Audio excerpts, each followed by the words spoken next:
It's time to pull those belts tight, race fans. The Front Stretch is coming at you, presented by Joe's Karting in Council Bluffs.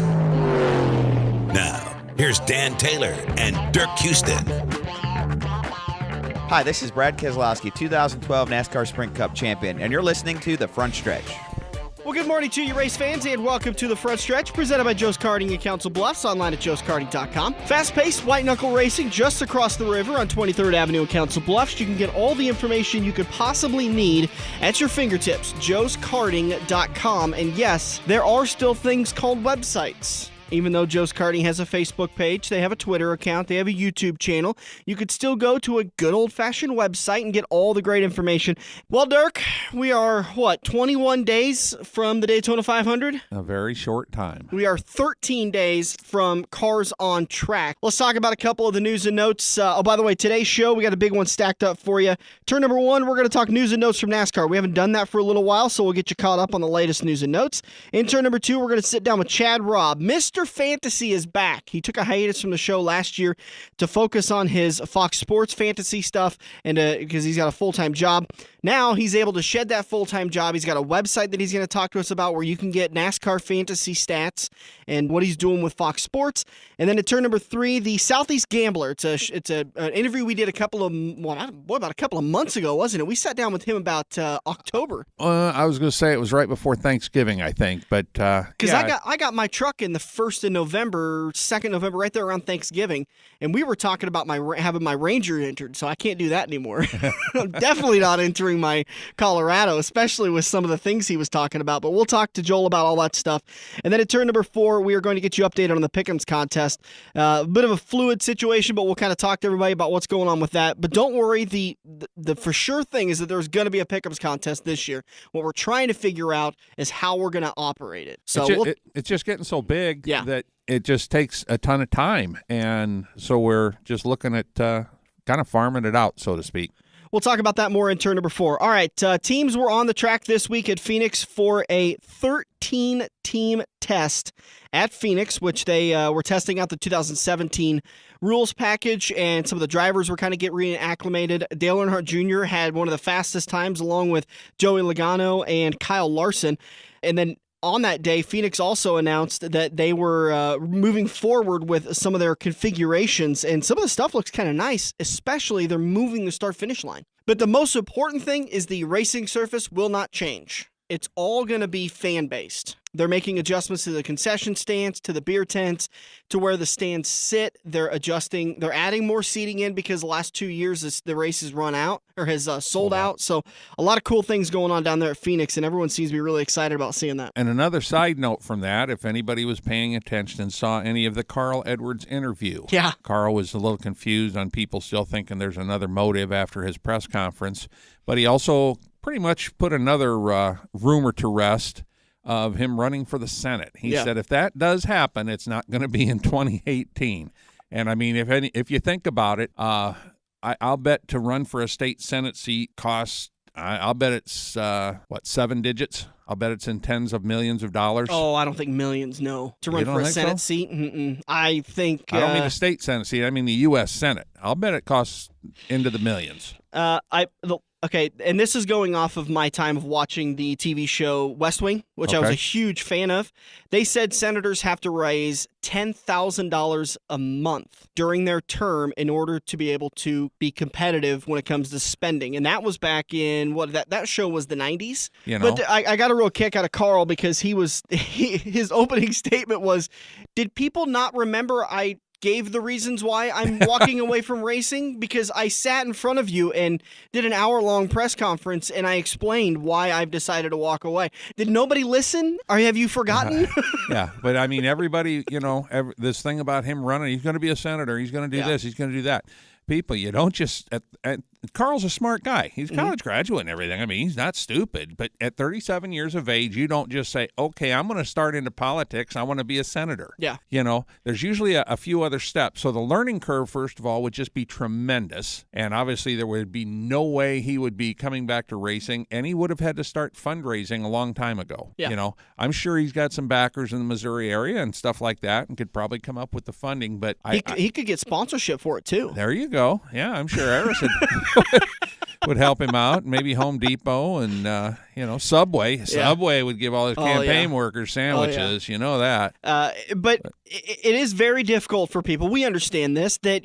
That's what I keep saying it even today. As this show airs, I keep saying to myself, in the world of professional anything, I've never heard of anybody walking away from such a prime opportunity. Except Barry Sanders. Not even Barry. I don't even think this is on the same level as Barry Sanders, because Barry Sanders was in a much more physical sport where he was getting beaten and banged, and he really didn't agree with the way the Detroit Lions were running their organization. And he came out and said that a while afterwards, said, I just wasn't happy. I was tired of getting beaten and banged around. They weren't improving the offensive line. They weren't working on the quarterback situation. I just felt like it was hopeless. I didn't want to move to another team. So I thought, you know what? This is it. I'm going to retire. That makes more sense than what Carl Edwards did.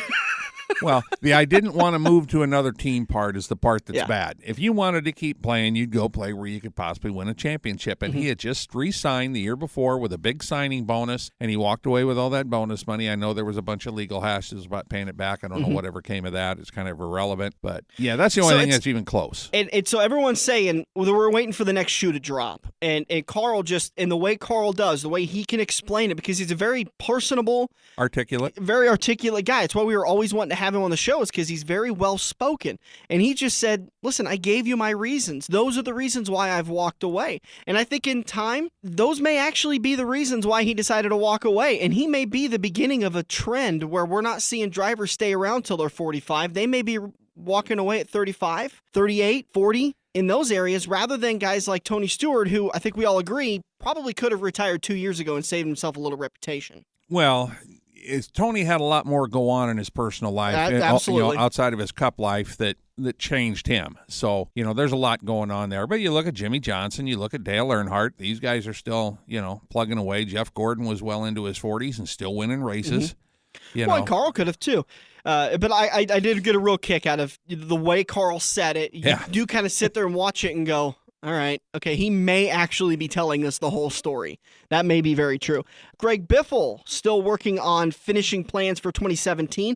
Now, when we were down in Kansas, we were talking with a couple of guys. Iowa, you were deathly ill, hearing some of the stuff that was going on for the silly season, and I'd heard that Biffle had a ride all lined up, and then all of a sudden, over the next 2 months after that October race, it all fell apart. So Biffle no longer at Roush Fenway Racing, that team down to 2 cars, and doesn't really have anything solid lined up as of when we recorded earlier this week on Thursday. Yeah, but if he's got something working, it can come together in a heartbeat. Twisted Tea set to be on the number 13 for 2017. That's going to be the Ty Dillon machine at Germain Racing. Set to be for a few races. Geico will be the primary sponsor for 32 of the 36 points-paying races, and that according to jski.com and Adam Stern's Twitter account. You can check out the paint schemes on Germain Racing's website for that. This was a big one.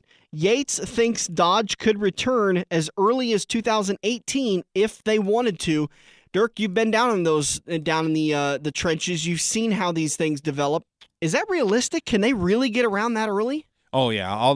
Basically all they've got to do is get a nose, because all the cars from basically the front tires on back are all the same. So all they got to do is get a nose piece approved. There hasn't been, I take that back. They've gone to the fuel injection, but I don't think it would take that long for somebody to get up to speed on the fuel injection, because I'll bet there's not a whole lot of difference between what the 3 manufacturers run in their fuel injection setups. I mean, the base part of it's all the same, so I doubt their tweaking's a whole lot different, because, those engines are so equal.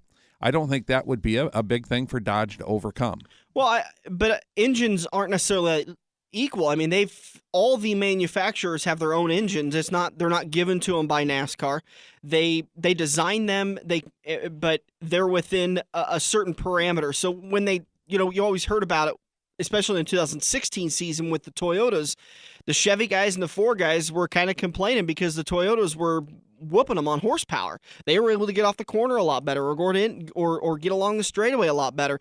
And then Chevy and Ford will start to work on their engines, and they'll find a couple extra horsepower, and so all of a sudden they'll jump in front. So Dodge will have a little bit of a catch-up period, just like Toyota had a bit of a getting going period. That I'm sure when they got on the track, they weren't just a tenth or a half a tenth off of everybody else. Actually, when Toyota got on the track, they were faster than everybody else. Okay, then so never mind. They had to be reeled in a little bit. Matter of fact, some rules came out by it. That's okay. When they went into the transmission rules and they started the 2-gear rule option, because Toyota designed their engines to run like 13,000 RPM, and NASCAR said, well, the Ford, Chevy, and Dodge can't do that, so we're going to reel you guys back in. I mean, the Toyota engine's animal unbeknownst to anything else. They took the other 3 engines, designed their engine. Toyota did not have a push rod engine, except for the one they designed to race in NASCAR. Mm-hmm. So... other stories that are circulating around, NASCAR is considering shorter weekend schedules. There could be shorter weekends for even the Monster Energy Cup Series. They're talking about having qualifying on the same day as the race, which for the last, 10 years, it's been, we don't want anything going on Cup Day for the risk of anything happening to the track or to the cars or to the safer barriers or to anything. They want that track to be clean and pristine, no issues of anything going on. I know a couple of years ago there was some exhibition events at Daytona along the front stretch, and a couple of those cars had ramped and hit the front stretch. They'd ramped on the front stretch and landed on the front stretch, and it had torn up pieces of the track, and they were a little bit worried about that. So those kinds of things, it makes me kind of surprised that they're talking about qualifying on the same day. But this is an effort to try to, again, reel in money. And I think this is more of an effort for fans to be able to reel in money so that fans don't have to pay to be there Friday, Saturday, Sunday. They could pay to be there Saturday and Sunday. 15, 20 years ago, they cut one day out of the weekend. Mm-hmm. Okay. They also cut everything out when they went to a one-engine rule, where it used to be the qualifying engines, the practice engine, qualifying engine, and the race engine. You ran at least 3 engines during the weekend, and sometimes 4 if you blew something up, or 5 if you blew 2 up. And now they're just down to the one race weekend, or one engine weekend. They will end up extending the race day if they run qualifying, because you're going to add 2 hours to the race day. But what they would do at that time also is the same thing that they do with the Truck Series and the Xfinity Series, is they will impound the cars, so there will be one less trip through the tech station. Okay. Well, they'll have to. There's no way they could go back and let them adjust on the cars. So right. You'll see qualifying really change, just as it did in the trucks and in the Xfinity Series. But it might be a smart move. It might save some money. One thing, that would save some money, but I think would also hurt the actual racing, hurt the product, would be the way they fly in a separate pit crew. Yeah. If you go down there on Sunday, you go on Saturday and you watch them qualify, or on Friday and watch them qualify and watch happy hour on Saturday, and you look at a team and there's 6 or 8 guys there that are working on the car for the 2 days. And then you come in Sunday, those guys are all still there. Well, not all of them. Some of them had left. But then you've got a whole nother, 7 or 8 guys from the pit crew that have flown in. So each team's got like a gazillion people there, and you've got the extra flights and all that kind of stuff. It would save a lot of money, but, I do think it would hurt the pit road product.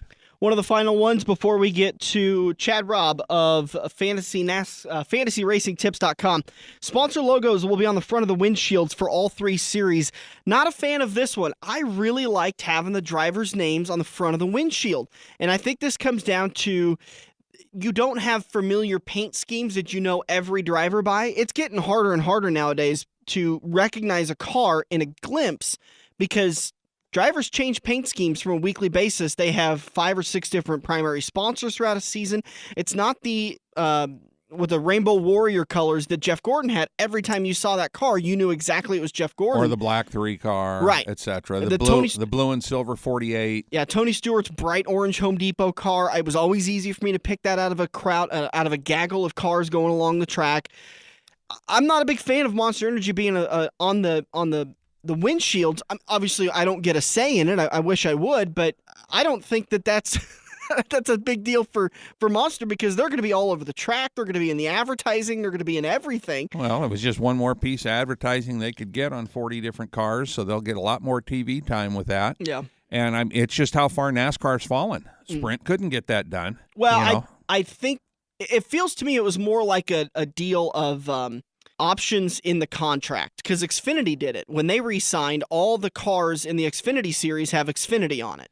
And only recently has NASCAR, within the last 2 years, started putting the Cup drivers' names on the top of that windshield. There was the Twitter handles for a couple of, I think for the All-Star race, they do Twitter handles. They do a little bit of other things, but for the most part, it was the drivers' names. And I don't know if it's so much of NASCAR's fallen as it's just that Monster probably just went to him and said, hey, we'd like to have ours on the front of those cars. If I'm a Monster Energy guy, I'm definitely asking for that, because you're absolutely right. I want it as far as anywhere.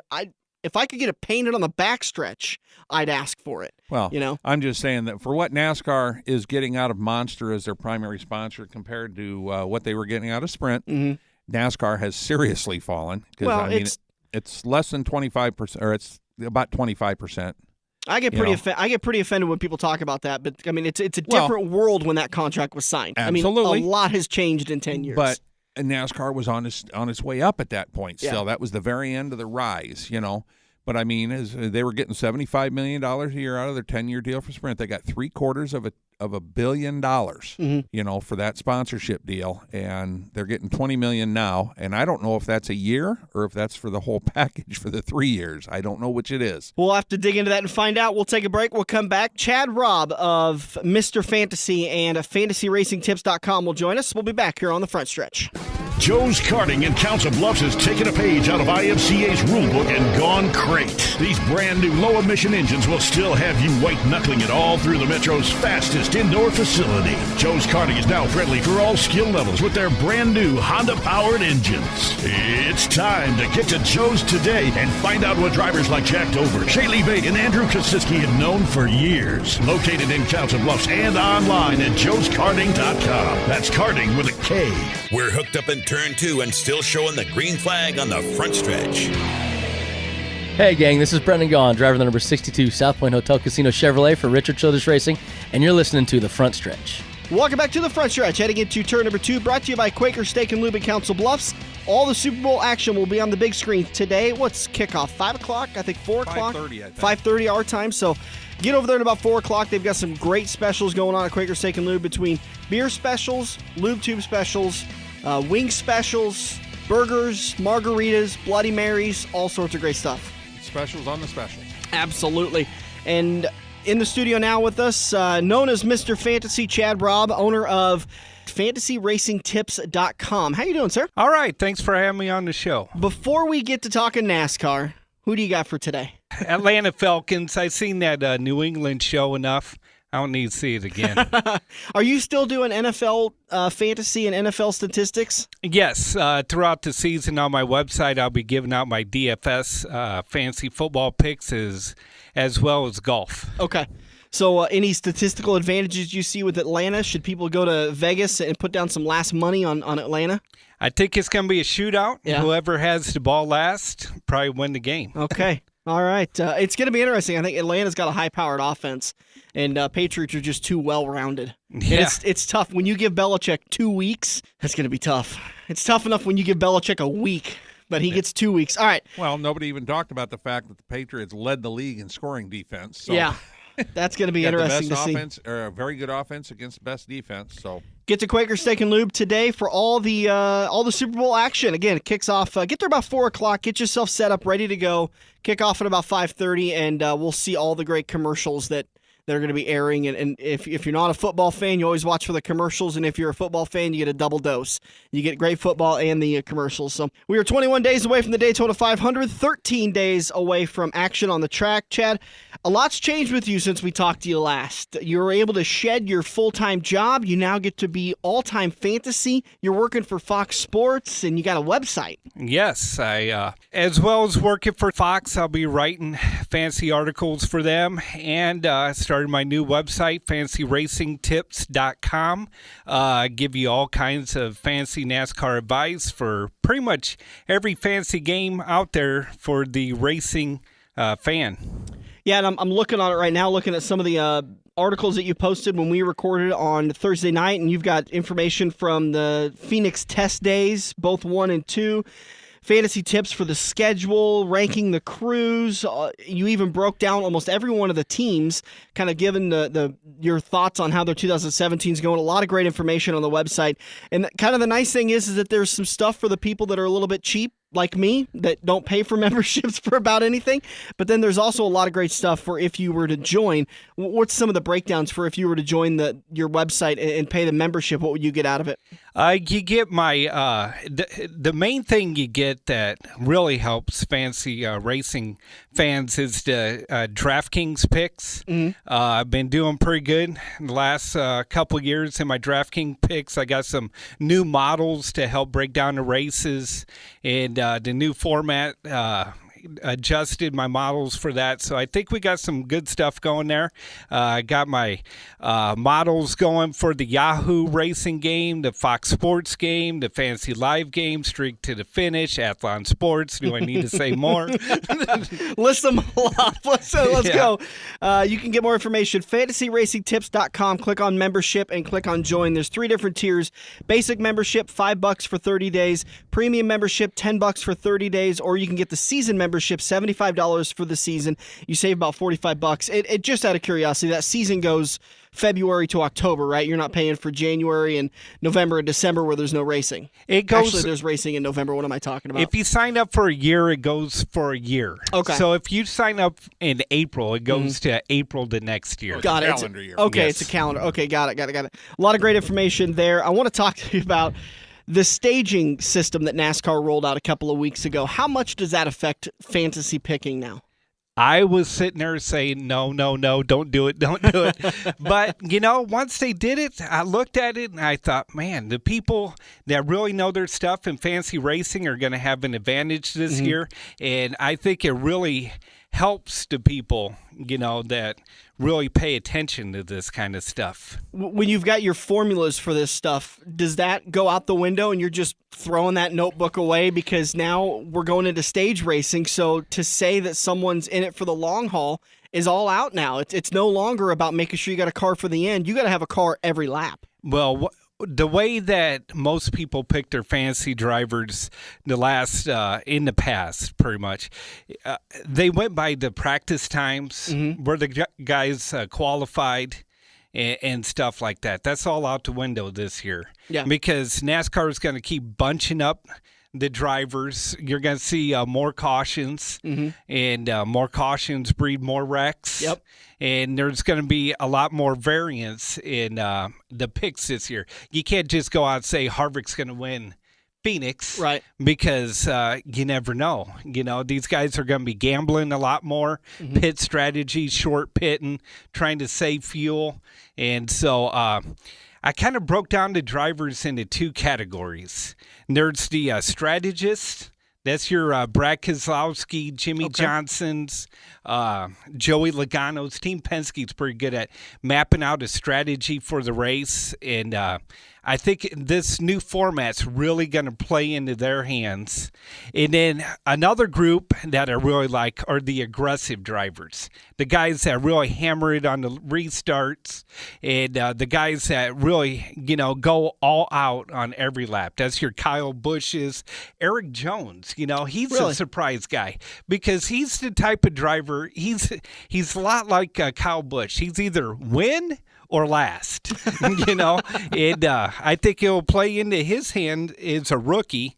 And then another one that most people don't think about is Denny Hamlin. He's kind of an aggressive driver too. Really? When given a chance. Okay. Yeah. He's a really calm guy. He's not a Kevin Harvick where he's kind of the same guy in the car as he is out of the car. You rattle his cage, he's going to rattle it harder. Denny's kind of a quiet guy. Yes. And so he's a little bit of a sleeper when it comes to some of these races. And then you got some drivers that it's not going to help, like your Matt Kenseth. He's the kind of driver that takes what the track gives to him, slowly works his way to the front, And Kevin Harvick, he's another one. He likes his car set up for the long haul. And that ain't going to work out too good in this new format. Yeah, when Harvick was over at Richard Childress Racing, he was known as Where Did He Come From Harvick. Now that he's at Stewart-Haas Racing, he's made that switch. It's kind of interesting because he's been there the whole time. He's qualifying up front a lot better. He's maintaining his position a lot better. I think I would put him in one of those categories as the attacker because I've seen some races where he had a shot at the lead, and boy, did he go for it on a restart, I should say. Yeah.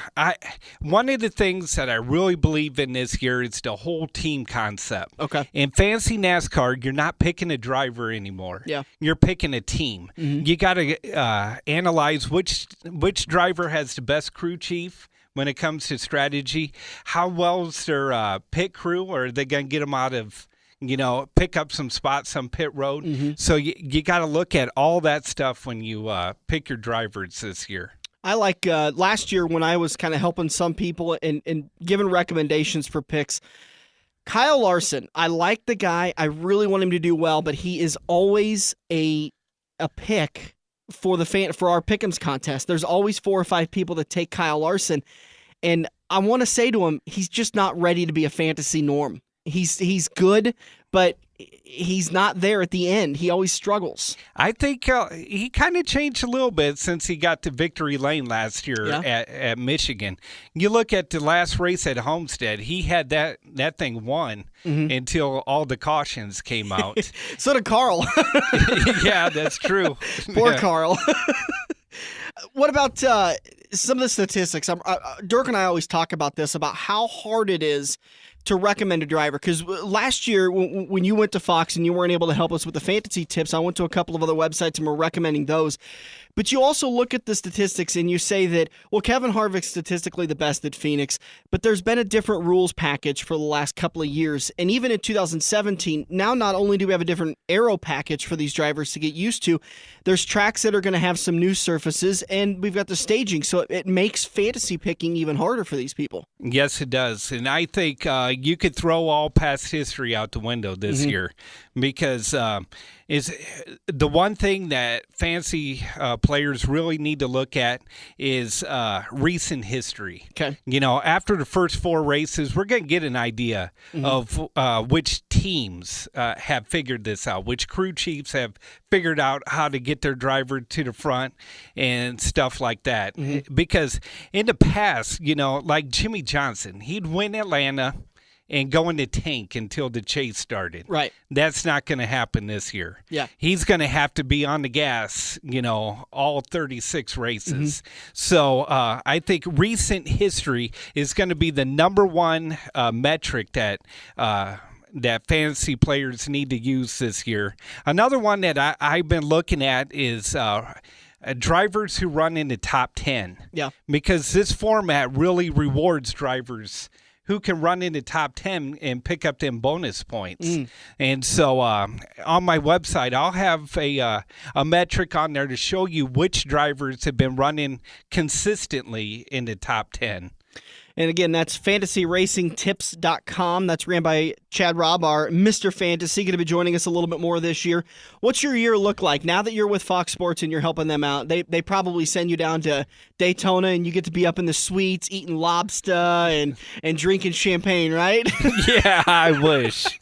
No, my number one focus is going to be on my website and providing picks for Yahoo and Fantasy Live and all the other games, and really helping people out with DraftKings.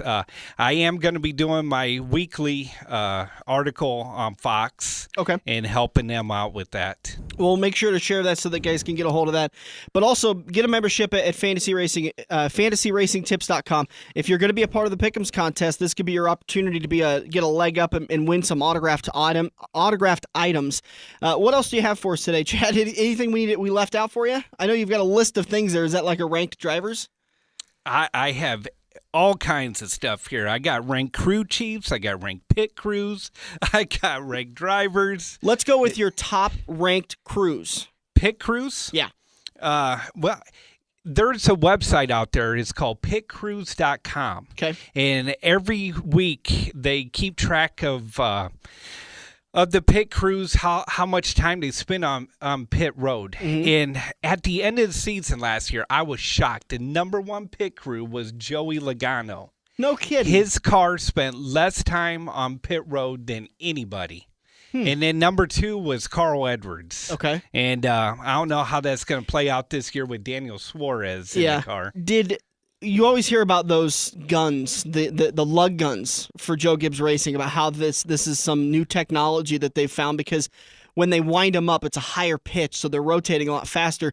Are you seeing from that pitcrews.com that is the advantage, or is that actually just a bunch of fluff? Well, 4 out of the 6 teams on their rankings were from Joe Gibbs Racing. So, and the other 2 were from Penske Racing. Okay. so it looks like Penske and Joe Gibbs have the upper hand when it comes to pit crews. Who's your top crew chief? My top crew chief, it's got to be Paul Wolf. Really? I know a lot of people say, how can you not put Chad Knaus number 1? Okay, well, if you're going overall crew chief, setting up the car, gaining speed, all that stuff, then you can go with Chad Knaus. Okay. But for fantasy, it's more about strategy. Yep. Who's going to play the fuel mileage? Who's going to short pick up positions on the track? And I think that's Paul Wolf. They're always thinking outside the box. You know, we always talked about that, Dirk, about how Paul was amazing at putting Brad in position so that Brad could go for that win, and that you kind of accent that absolutely perfectly. And if and Brad's done several times, if his car's not a top 5 car in speed, he'll go for the gas mileage and try and squeak it out, and he's made it work a few times. He is a gas mileage freak. Yep, he is really good at that. As far as the Pick'ems contest, I've been telling people this year, really look at the crew chiefs the first 4 races, at least until the series gets done with the West Coast.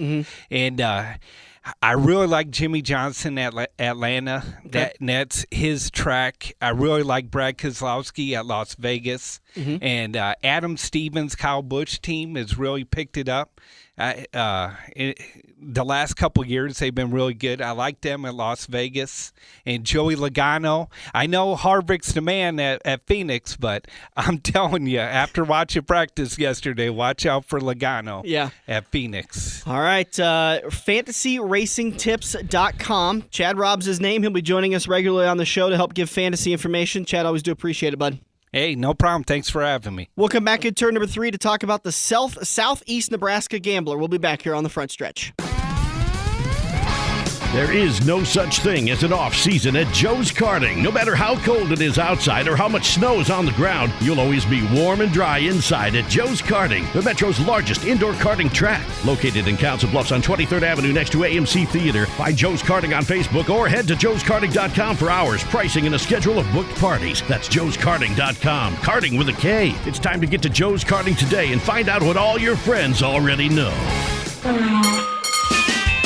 If you love wings, if you love rings, and all kinds of other tempting things, great times, great food, get to Quaker Steak and Lube. Quaker Steak and Lube is the official watering hole for the Front Stretch and the best place to catch all the NASCAR action today. Open at 11 a.m. with delivery available to Council Bluffs. Great times, great food, get to Quaker Steak and Lube. Feather the brake and get back to the gas. Dan and Dirk are headed into turn 3 on the Front Stretch. Hey, it's Jet the Gasman Dover, driver of the number 53 Home Pride Motorsports Sprint Car, and you're listening to the Front Stretch.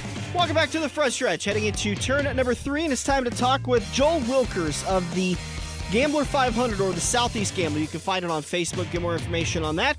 Joel, you've got a little event coming up. When is that again? We do. It's in June 3rd and 4th. We call it the Gambler 500. It's a road rally, GPS road rally.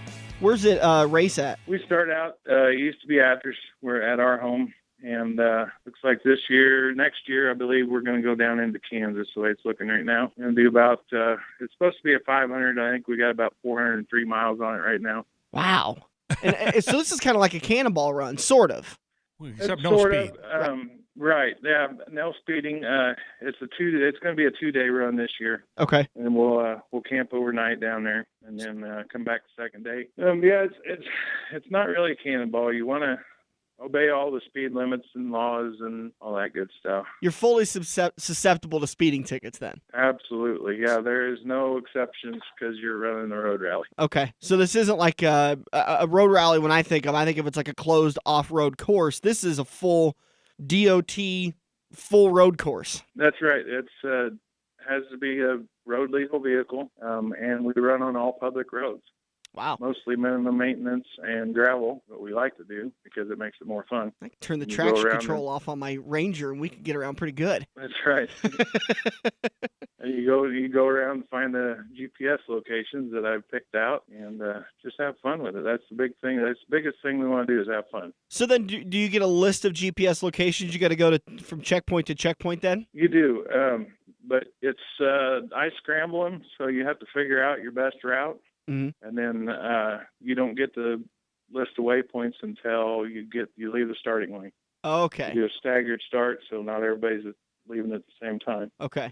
And then you said you get a list of it after you leave. So then do you get checkpoint number 2 when you get to checkpoint 1, or do you get a list after you're on the road? No, you get the full list once you leave the start line. You get the list when you leave. So I think that's kind of cool that there's not a pre-designated location of you go down I-80, get off on this exit, go this way to get. It's you got to get to this GPS location, and then you've got to find the best way to get there.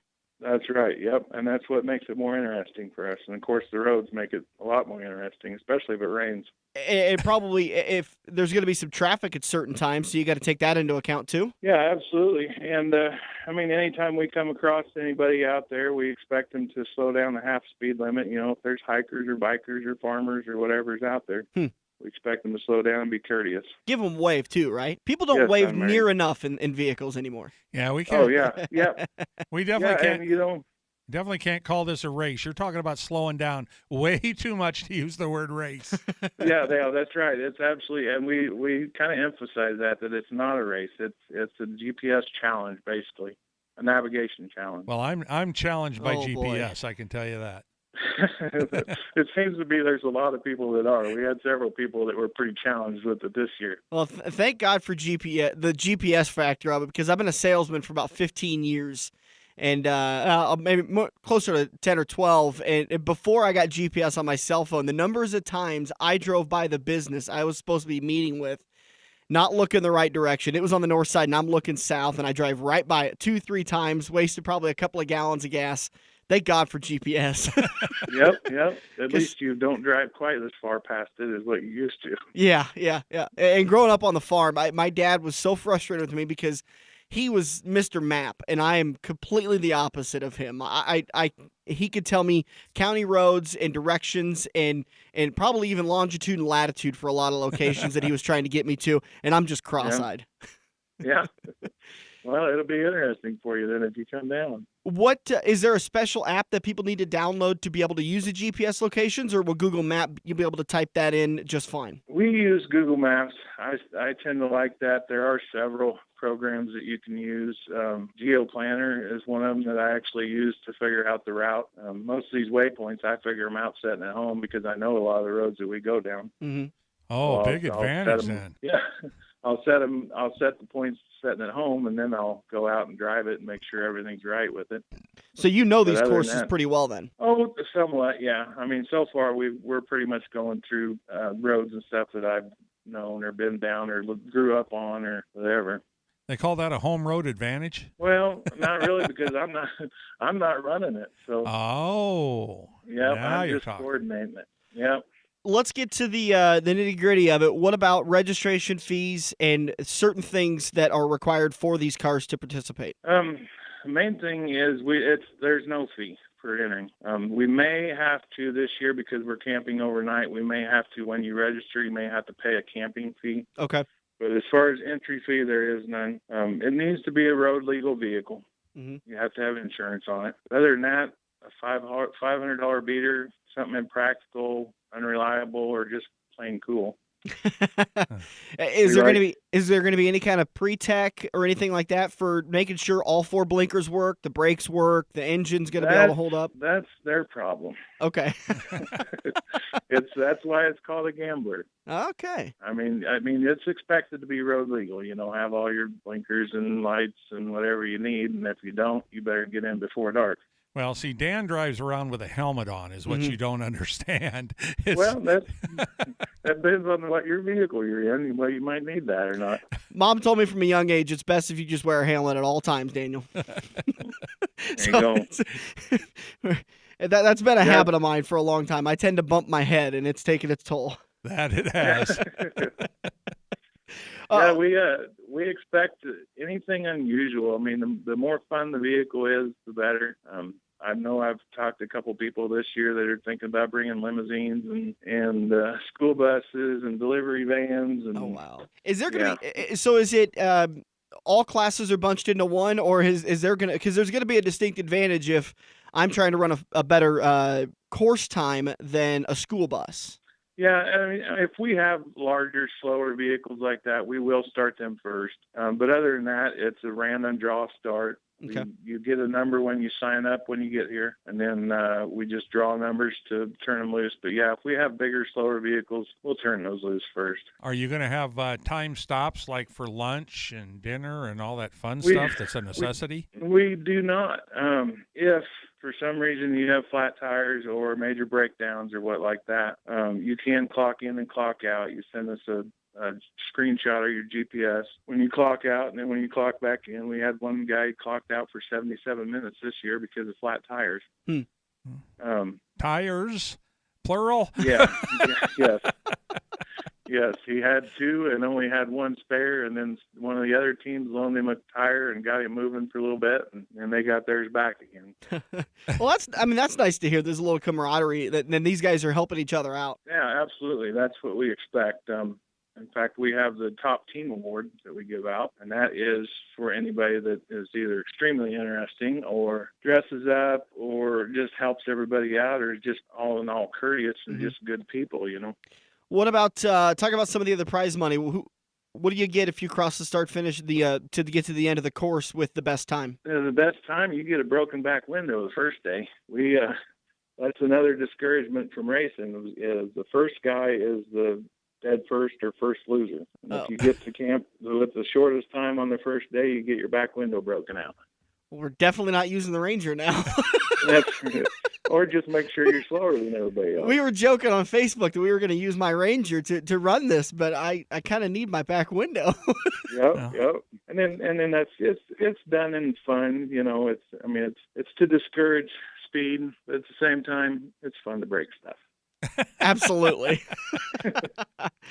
Well, I'm pretty sure we could get a hold of a couple of junk cars from maybe the Cornhusker Classic a few weeks ago, or the racing season in April when everything gets started. Maybe grab a Sport Compact and. I think we might have called Tracy Weber up and borrow his, but it doesn't have a back window. And if it doesn't have a back window, we'll take a side window too. That's fine. But his has no glass in it at all. It does have to be street legal. So that's true. Rules. Kaziski Auto Parts, one of the former sponsors of the show. We could find something from Joe. I'm sure Joe will have some sort of beater vehicle. We could give him $500 and they go race this. As long as we put a big enough decal on it. There you go. Yep. You can find them all over the place. Where's a place we can go to get more information on this? Is there an event on Facebook or a website? Yes, there is. We have a Facebook page. It's Southeast Nebraska Gambler 500, and Southeast abbreviated. It's SE Nebraska Gambler 500. Okay. And then the event, you can find the link to the event on there, but also it's SE Nebraska Gambler 500 2017. And we have links on there to the original Gambler up in Oregon, the OG we call it. They have Gambler gear on there. It's gambler500.com. That's what you the thugs get shirts and decals and. That's what the thugs call them in the hood too. OGs. Yeah. There's a lot of pictures, and you're even posting pictures of some vehicles that people could purchase. Yes, I try and encourage. I mean, I'm always sitting around looking at Craigslist and stuff, and I like to throw some on there once in a while because I'd like to see somebody grab it and run it for us. All right, SE Nebraska Gambler. Just go to facebook.com/SE Nebraska Gambler. You can get information on that. Joel, we appreciate your time. We look forward to talking to you in April and getting more information on this. All right, sounds good. Have a good one, bud. Thank you. Thanks, Joel. Thank you. Thanks, Joel. But, so once again, you can do the Google search Southeast Nebraska Gambler, or just go to Facebook.com, put a / in the address bar, and type SE Nebraska Gambler. Nothing has to be at the end of it, just SE Nebraska Gambler, and it will pull up their Facebook page. You can also find it on, we'll share the link on our Facebook page this morning after it airs, so you'll be able to find that link if you want to go to our Facebook page and get more information about that. Cool event. I think we ought to, if we can fit it in our schedule, I think we need to go give it a whirl. We could work with a lot of the sponsors that we're friends with, Kaziski Auto Parts, we could definitely find one from Joe or Steve, be able to get a nice vehicle, and then we could get it lettered by Stan Caesar at Action Signs. We could talk to Tuffy Auto Center and get us some tires, because apparently tires are a big issue. And a supply of wings from Quaker Steak. Oh, yeah, because we got to stay full. Oh, yeah. I wonder where we could get like a big bucket for waste. Because we don't want to be stopping for bathroom breaks. Not too much. Well, maybe actually after I kind of want to keep the back window. If this is running in June, I'd like to make sure and keep the back window and hopefully have an air conditioner. So maybe we should stop for bathroom breaks, so that way we're not the first ones across the checkpoints. All right, again, SE Nebraska Gambler. You can find it on Facebook, facebook.com/SE Nebraska Gambler. We'll be back here on the Front Stretch. Are you looking to book your next outing?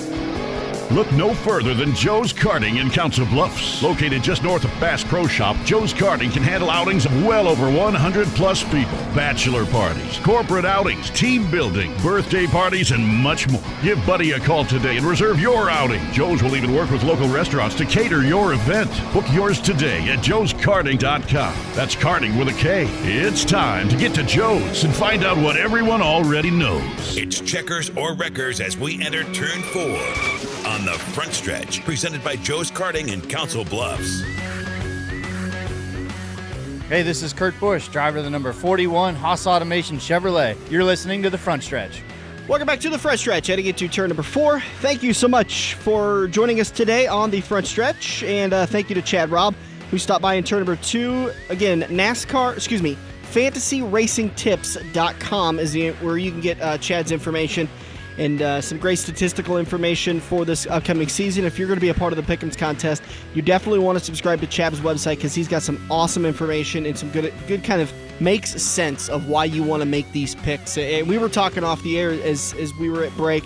Chad's got some inside stuff that it's just some understanding of how these drivers drive and how the crew chiefs set up their races and that kind of stuff, that getting a membership to FantasyRacingTips.com will do you very good this year for the Pick'ems contest and any other fantasy leagues you're a part of. I know there's fantasy leagues out there that pay big bucks to be in the top 10 or to even win them. Well, most of the money leagues, I mean, obviously you got to pay money to get into. Right. I know there's a few that don't, but you're in with 12 million people or whatever. Yep. Yeah. So the odds of winning one of those free ones, and believe me, I play them too. So, well, let's talk one of these about days I'll get lucky. Let's talk about ours, the Pick'ems contest we're going to be doing. So, last couple of years, it's been running it through an Excel spreadsheet. You email us. We've got the rules set up if we do things just like we did in 2016. Now, we were waiting a little bit because we wanted to see what the stage racing was going to be like.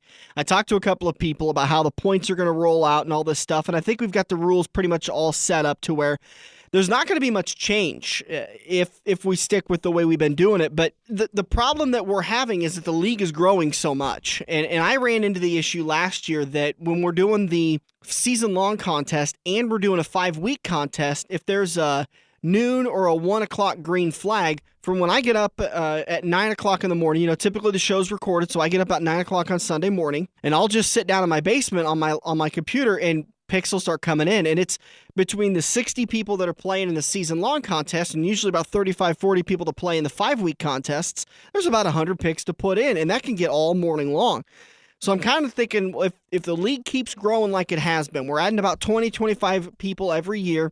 I know there's a lot of people that are talking about bringing their friends in on it. It could be in the upwards of 85, 90 people. I don't have that kind of time to put all those picks in. And there's the human error, and there's just the executing the whole thing. So in the off season, I've kind of poked around at different websites, and I've been talking to one guy that's got a really nice website. It's NASCAR. What's the website I sent again? I can't remember the name of it off the top of my head all of a sudden, but it's like NASCARFantasyPools.com or something like that. Yeah, I think that's what it is. And he's a nice guy out of Canada, and I've been going back and forth with him, and it seems like, for the most part, there's going to be pretty much the way we do things, where you can only pick a driver a certain amount of times in the season. The seasons are split up between the first 26 races. There'll be a reset for the top 15 that'll be in the playoffs or the point systems, and then there'll be a run for that, and then 16th on back will compete. And it'll be nice. It'll be online, so you'll have the drivers available to you. It looks like it's going to be really, really convenient, easy to use. There's some tips on there as far as who's doing what and who's good where they qualified, where they were in the practice results. So there's a lot of good information on that site. The problem we're running into with that one is that it costs per person that play it. So we've got two avenues if we go that way. The original one was, Dirk, you gave me this idea. You said, well, let's charge the people for the contest. They're more than willing to pay for it. And any money that we generate from it, we just give it back to them. So if we charge $5 a person, it only costs about $1.10 per person through the league fees on the website. So we thought we could buy some koozies as prizes for everybody, and then we could fold some of the money back into prize money. So maybe you could walk away with a $100 bill in your pocket if you're the season champion. The problem I'm having with that is that does that get into the DraftKings where there's a lot? It starts to become a pay for gambling, and there's some legal issues that could come up. But it's the prize pool part is the DraftKings issue. So giving back cash could fall into that category. If we charge $5 and you got entered into the league and got a couple koozies sent to you, or picked them up at like the Daytona 500 show or whatever, that would just be a membership thing. That would not fall into the DraftKings at all. Okay. And there's another thing is we've also been talking is trying to put together a sponsorship package. Right. Because, my idea on collecting $5 for a $1.10 or a $1.20 thing is who's going to want to sit there and write a check for $1.20 and who's going to want to hassle with them. Yeah. We turn around and we give you a little bit of product along with your membership. We've talked now for a year about trying to put together a T-shirt deal, and it just hasn't quite come together yet. We're still working on it. We'd love to be able to do that. We just, we'd want to be able to make sure everybody sold them, and they wouldn't be a money maker. We'd be talking about $12 or $13 T-shirts, But it's just, something more advertising for us and our sponsors is what we're looking at on that deal. The same as if we can, pick up a sponsor for this for the fantasy league to where nobody has to pay anything. They're gonna if 80 people join up, they're gonna write the $400 check for the 80 people, and obviously then you'll see some sponsorship on the koozies along with the Front Stretch Fantasy League. Right. Brought to you by whoever it might happen to be, but it's just going to save a ton of time because. Like Dan said, he ties up his Sunday mornings on this, and it's really difficult if we're at the racetrack. Yeah. If we're at the racetrack or even on the road driving back from Iowa Speedway from the Saturday night race over there, and we're driving back Sunday morning while all this stuff's coming in because we did the radio show from the motel room, so we're not even leaving the motel room till 10 o'clock. Right. I don't mean to be woe is me, but I think there's a lot of things that can be cleaned up if we move it to an online site. There's a couple of things, like I've got a trip going to Austin to go see one of my best friends in Austin, Texas, March 4th through the 8th, and that's right over what is that, Atlanta race weekend. So if I'm down at Atlanta or Vegas, one of the two, it would be Atlanta. Yeah. So if I'm down in Texas trying to have a vacation, I got to spend time in the hotel room while everyone else is out having fun running these picks, or I got to tell everybody, hey, sorry, if you make a mistake, then you're just SOL, which I hate doing. Exactly. I hate telling people that they've made a mistake and they made a pick within 5 races or they've already taken I hate doing that. It makes me feel terrible, and especially if I could have sat in front of my computer and prevented it, then I feel really bad. But then that locks me down on my computer for every race day. So I don't mean to be woe is me, but there's a lot more freedom available to where if we move this to an online site and we move it to this site that we're talking about, then it frees up my day. It frees up any mistakes. There's a lot more information available to those that are playing in the league. And I think it even though there's a fee for it, it's gonna make things run a lot smoother. And we've got the ability to be able to keep growing it even larger. And we could break them off into different pools. So to have a better chance of being a league champion, we could have a Fantasy A and a Fantasy B and a Fantasy C, and it wouldn't cost anything different. Right. And the other thing that comes along with moving this over is, it's not stuff that you as players have to worry about, but it's the getting into the legalities of it. Obviously, neither one of us can run it through our personal checking accounts. We've got to open a checking account, with a business tie and stuff like that, which, is not that big a deal. But finding a bank that's going to want to work with us on no-charge checking account that's going to have like $400 run through it is going to be kind of tough also. Yeah. And the nice thing is we've got guys like Craig Kelly, who is looking like he's going to become a sponsor of the show. He's always willing to offer legal advice with his law firm, Insura, Kelly, and Sewell. So we could go through Craig on making sure we're doing everything legal. But, like Dirk's kind of talking about, right now we just run it as almost like a couple of guys sitting at a bar.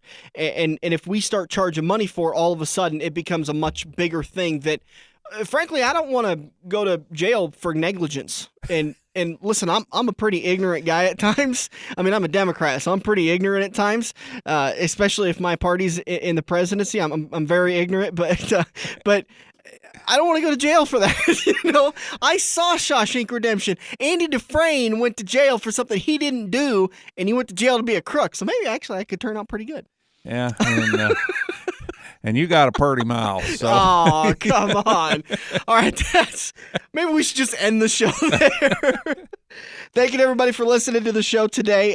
The point of that whole conversation with the Pick'ems contest, give me another week to get all the details worked out. We'll do our best to have the deadline by February 12th. We sent the last year's players. We sent everybody an email. So make sure you respond to that email. We're trying to get an idea of exactly what you all think. Mm-hmm. We're not live this week on the radio show, so you can't call us up and tell us. Yep. But respond to the email. We will take a look at it. We are trying to do what's right by you guys. Yeah, I don't want to lose anybody. And for the most part, for the 35 emails I've gotten back so far, only one person said, I just don't think I'd do it. And I said, I perfectly respect that. That's absolutely fine. That's your prerogative. And I hate to lose them, but if a majority of the people would pay to switch to it, and if it'll be a better system, then I'd like to switch to that if we can get all the legal stuff lined up and ready to go in time. But we'll try to make the announcement by next week, if not the week before the Daytona 500. Speaking of that, I do hope you join us for the Daytona 500 party. Regardless, we're going to be at Quaker Steak and Lube. We're going to be finalizing. We're going to have all the rules on hands for getting signed up. So if we happen to move online, we'll have a computer there for you to sign up so you can get access to it immediately. And you can bring us your $5. Yeah. That's what it's going to be. But they'll have specials going on. We'll have our pools like we do. We'll give away prizes during the yellow cautions, the yellow flags like we did at Homestead. That seemed to go real well. Yep, we have so many prizes to give away. Yep. So many great prizes. We have like 8 Sammy Swindell autographed hero cards. We have a couple of do we have Eric Jones cards? I think we ran out of those. Brendan Gaughan, Gavin Faith. We've got some great prizes we're going to be giving away at the Daytona 500 viewing party February 26th at Quaker Steak and Lube. All right, we got to end it for the weekend. Thank you so much for joining us. For Dirk Houston, I'm Dan Taylor. We'll be back next weekend with Brendan Gaughan to talk about his Daytona 500 ride. You'll hear it all next weekend on The Front Stretch, presented by Joe's Karting, here on AM 590 Omaha's ESPN Radio. The official watering hole of The Front Stretch has you covered any day of the week with the best wings, great burgers, and amazing steaks. Each weekday from 4 to 6 is happy hour, featuring $1 off draft and well drinks plus $4 Luberitas. Mondays are kids' night. Tuesdays are all-you-can-eat wings for $12.95, and the lube even delivers to the Council Bluffs area. Like Quaker Steak and Lube Council Bluffs on Facebook for a full list of weekly events. Get to Quaker Steak and Lube. Mid-America Drive, Council Bluffs. Joe's Karting in Council Bluffs is the high-octane excitement you've been looking for. It's the Metro's largest indoor track with eco-friendly, low-emission engines. You can enjoy fast-paced road course racing just across the river at Joe's Karting, located near Bass Pro in the Mid-America Center on 23rd Avenue and online at joeskarting.com. That's karting with a K. Open Monday to Thursday, 2 to 10, Fridays until 11, Saturdays 11 to 11, and Sundays noon to 8. This has been the Front Stretch Radio Show, presented by Joe's Karting in Council Bluffs. To contact Dan or Dirk, find them on Facebook at The Front Stretch or email them at frontstretch590@gmail.com. If you missed any part of today's show or want to hear a previous show, subscribe to the Joe's Karting YouTube page, where you can find almost every Front Stretch show.